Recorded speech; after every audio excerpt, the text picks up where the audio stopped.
tags, getting the bags, you know the routine. You know the routine. Fingerprints on that dope money. Keely sent you to a new crib. Bad bitch speak pig Latin. Tussin X with a new seal. Sticker price with the white bricks. Raekwon with the whoop deal. Slice of pine, we all eat. Sticker straw in my cough syrup. With these weirdo. Swear to God to be paranoid. Treat the jet like it's cab fare. Sold a brick, came back for it. Your whole clique be your pallbearers. R.I.P. for a small L. Black Phantom, Bless Pharaoh, Black Bow, rest well. Collins Ave in the high rise. Cocaine, white skyline. What I labeled a memoir. The broke to sci-fi. Bad bitch on my sideline. All right, coming up next, we get to this middleweight bout between Yoel Romero and Bruce Buffer. What is perfect?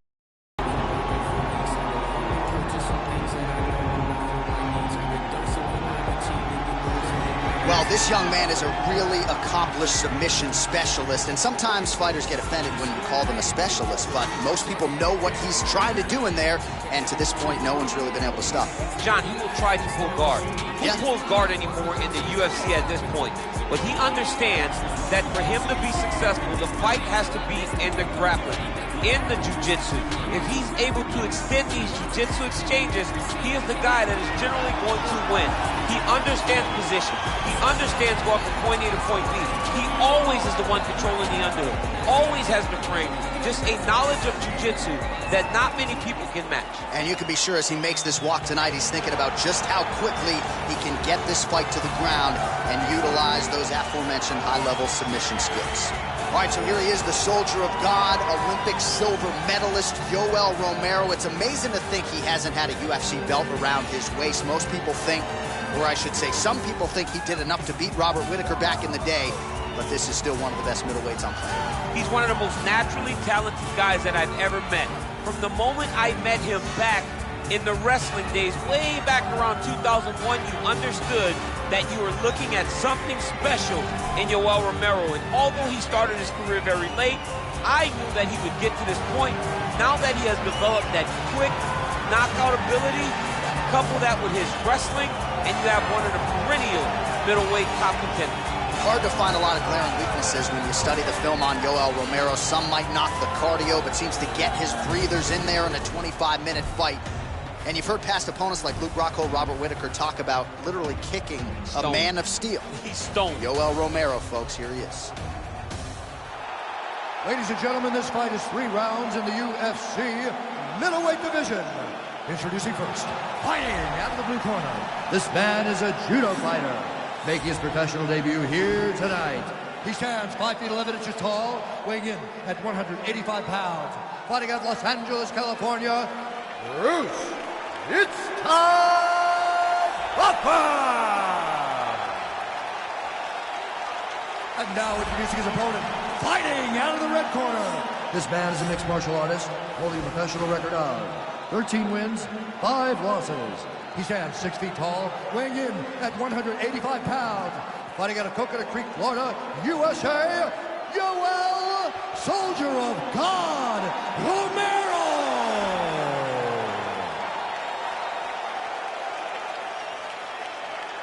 And when the action begins, our referee in charge, Dan Mergliata. Dan Mergliata, your referee. You ready?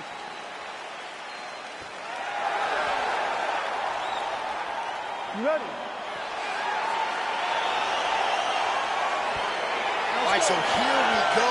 The weight and the height gives way to the action right here on one side. Maybe the division's most well-rounded fighter, taking on arguably... Wow! Oh, he might be out. Big knee there. Oh!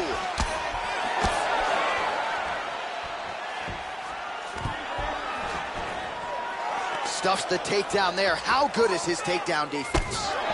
Punch over the top. You take more of these leg kicks, you will not be able to be very active on your feet.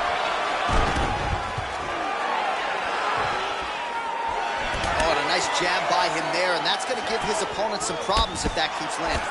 He's having a tough time getting his offense going because that jab is just stopping him every time. Man, is he timing his shots well here tonight, DC. It's hard to recall him being this accurate in the past. I mean, he is. Oh, and the ankle ankle pick to get him down. We'll see if he can capitalize. Got the ankle pick. Let's see how he advances in this position. Big powerful punch lands. Now he gets back to range.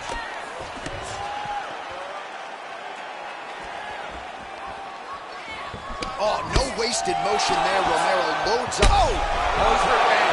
He's hurt bad, John. He's got to press him. He's got to go chase that finish down. Oh, he might be out. Oh, man. This ground and pound is good. Probably my favorite striking realm in MMA, and he's as good as it gets. The problem is his opponent is not controlling his posture. He's allowing his opponent to get up, and when he does, he creates this space to land a beautiful ground and pound combination.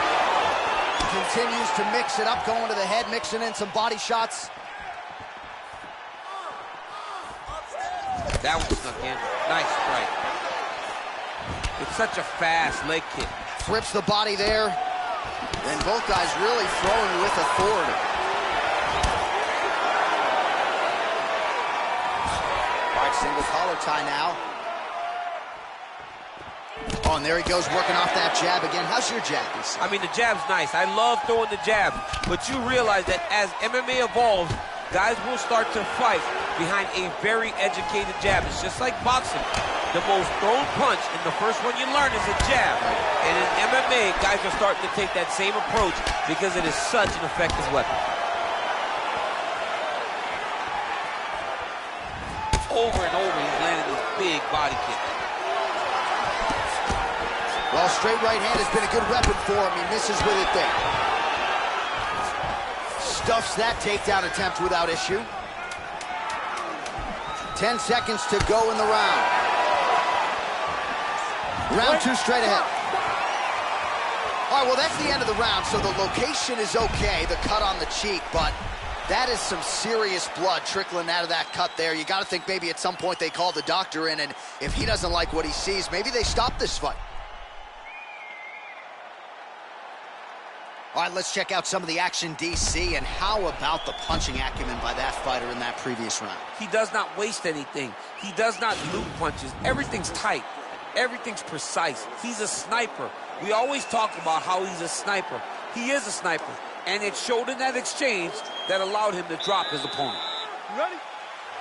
You ready? Let's go, fight. Punches blocked. Look at how he turns his hip into that leg kick. That right hand hurt him a little bit. Nice kick. Look at him drive his shin into his opponent's body with that body kick. Oh! He needs to start looking to finish now because he's got his opponent hurt very bad.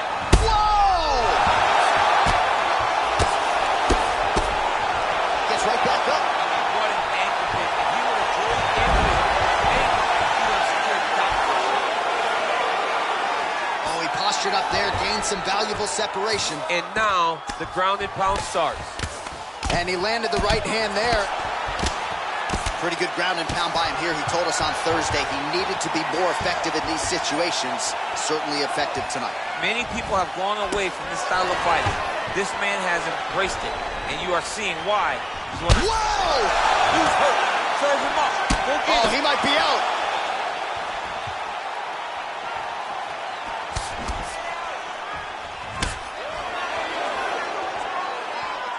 Trying to establish that jab once again. So he's really starting to put together some significant body shots here. These are going to take their toll as this fight goes on. Buffer's looking to go from the full to the half guard here. Opponent not having it. Oh, how about the speed on that reversal there? I mean, I know you can get out of some bad spots, but not with that type of speed. You cannot allow him to get leverage on the bottom. What a sweep. All right, dominant position here. He's got the full mount. A lot of different ways he can go here. Maybe try to find an arm bar or just get the ground and pound. He can attack submissions, but those submissions will present themselves once he is landing that brutal ground and pound he is known for. Because then his opponent will start to get a little bit desperate to get out from under him, which will then in turn leave arms dangling, or he'll turn to his knees and get choked out. Well, the ground and pound is there once again. Strong work here by Romero. Well, there are few things more fun to watch in mixed martial arts than these type of transitions and scrambles on the ground. High-level grappling can really be entertaining. Outstanding ground and pound here. Somewhat of a lost art in MMA, at least in terms of making sure that every strike counts. Not an issue for him. He's making every single one of them count. He is not pity-patting. He's not touching. Every punch that lands, he wants you to feel it. Liver kick, if you take those kicks, it's going to shut your body off. Lands the right hand. Oh!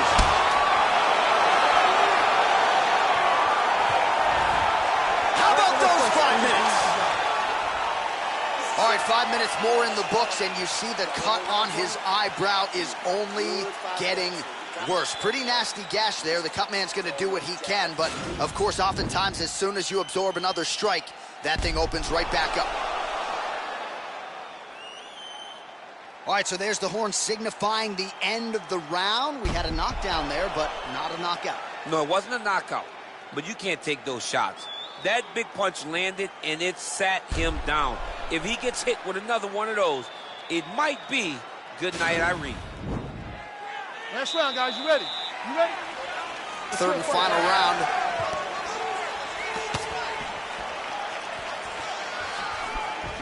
Oh!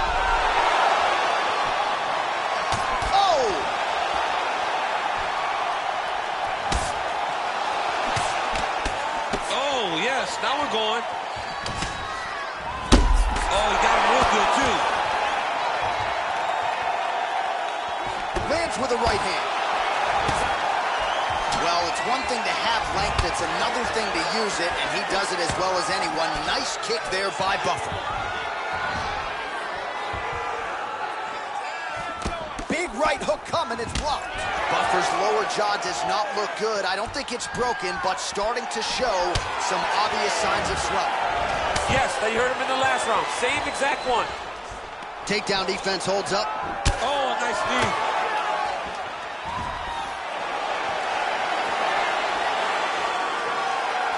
Oh! A single collar tie. 3 minutes now to go to decide this one. Looked like he might have landed there. Instead, a swing and a miss by Romero. Nice defense on the single leg takedown. Nice job by him there to get the takedown. I would think that gets the Olympian's stamp of approval. Oh, yeah, absolutely. What a fantastic job of getting the takedown when you need it. Soldier of God going to work from guard here. Nice combination of strikes there. Very efficient, very effective. Buffer gets up, but he looks dazed and confused. Wow, actual dot for takedown.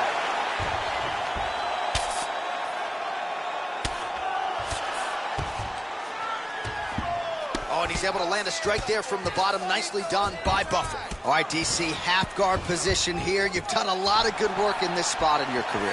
Oh, man, I love this position. And you see this fighter today loves it, too. It is the most secure position in fighting. You get an underhook on one side, you keep a half guard on the other, and then you just go to... Oh! He's in trouble. He's hurt bad. Oh, straight right. Oh, he might be out.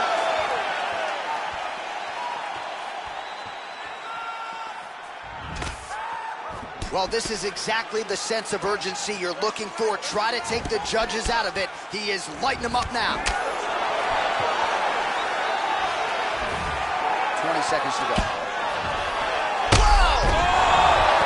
Oh, big diving punch is good.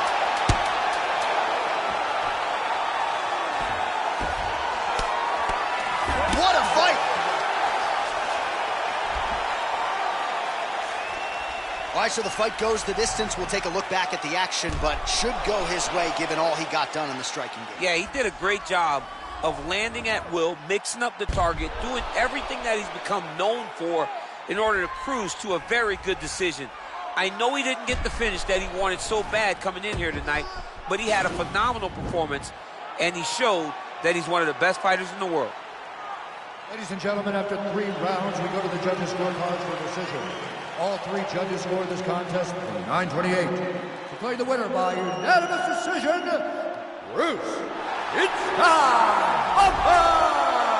Well, he did not get the finish that he certainly prioritized when we sat down with him at our fighter meeting, but a win is a win. He gets it done by unanimous decision. And he said he wanted to finish, but sometimes your opponent's not willing to play the game. In those instances, all you can do is control what you can control, and that's fight to the best of your ability. He did exactly that tonight.